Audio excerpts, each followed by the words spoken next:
Hello বন্ধুরা, এটি Anita blog. তোমার ব্লগটা দেখতে থাকো। আর এখন বাজে 8টা বেজে গেছে, এখনও চায় খাইনি। চা খাবো, কাজগুলো করলাম। আর খুব রাত্রে গরমের জন্য থাকা যায় না ঘরে। আমাদের এই একচালা ঘরে তো থাকাই যায় না, একদমই থাকা যায় না। বিছানাগুলো শুদ্ধ গরম হয়ে গেছে।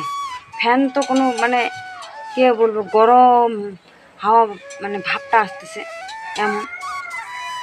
আর এত গরম পড়লে যদি 10-12 দিন করে শরীর আমার একবারে ক্লান্ত হয়ে যায়।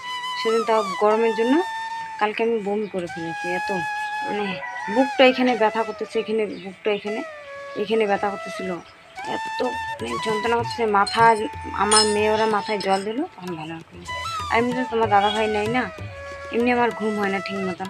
কারণ একটা বাড়িতে যদি লোক থাকে, গার্জিয়ান থাকে, তাহলে কিন্তু একটা সাহস থাকে। তো নাই, 1 বছর হতে নেই, ঘুমটুম খুব কম হচ্ছে, চোখের নিচে এগুলো কালো পড়ে গেছে। তো তোমার দেখতে থাকো ব্লগটা। তারপরে দেখো 12টার সময় চলে গেলাম আম পাড়তে আমার নাতনির সঙ্গে।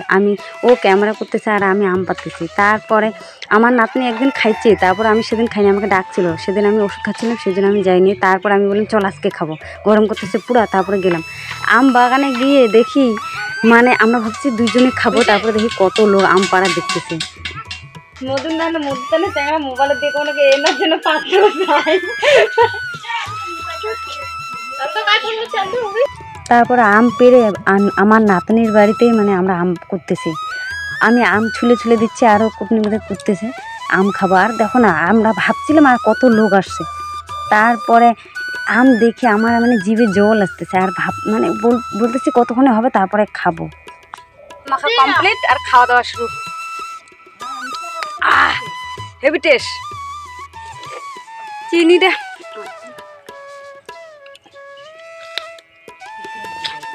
আমার মেয়ে আর আমার পাশের বাড়ির ভাস্তিটা, ওর বাড়ি থেকে চান করতেছে, আমার মেয়ে আমার বাড়িতে চান করছে। আর একসঙ্গে গায়ে জল দেবে, সেই জন্য কী বলতেছে শুনো।